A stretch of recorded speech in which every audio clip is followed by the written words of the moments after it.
अभीरा, जो अपनी जिंदगी के बिखरे टुकड़ों को जोड़ने के लिए कुछ समय अकेले बिताना चाहती थी, इस शहर में आई थी। वह अपने सारे गमों को पीछे छोड़कर एक नई सुबह की तलाश में थी। होटल की लॉबी में दाखिल होते ही उसे वहां के कर्मचारियों ने फूलों की माला पहनाकर स्वागत किया। उसकी आंखों में थोड़ी थकान और दिल में एक अनकही बेचैनी थी। वहीं अरमान की जिंदगी भी कुछ अलग नहीं थी। वह एक सेमिनार के सिलसिले में दिल्ली पहुंचा था।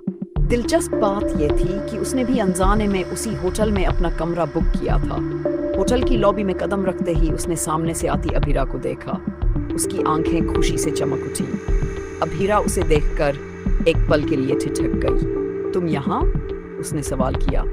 हाँ, सेमिनार के लिए, अरमान ने जवाब दिया, लेकिन उसकी आंखों में एक उम्मीद साफ दिख रही थी। दोनों के बीच की खामोशी बहुत कुछ कह रही थी।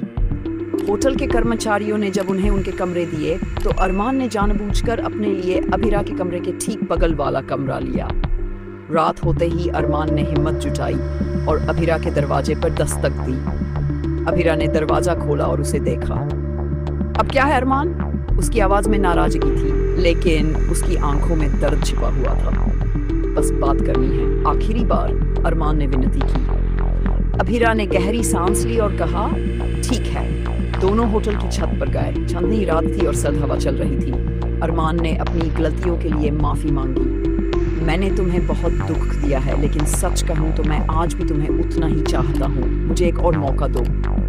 अभीरा की आंखों में आंसू थे। उसने कहा, अरमान, मैंने बहुत तकलीफें झेली हैं, मुझे वक्त चाहिए। अरमान ने हल्की मुस्कान के साथ कहा, मैं इंतजार करूंगा। जब तक तुम तैयार न हो जाओ, मैं यही हूँ।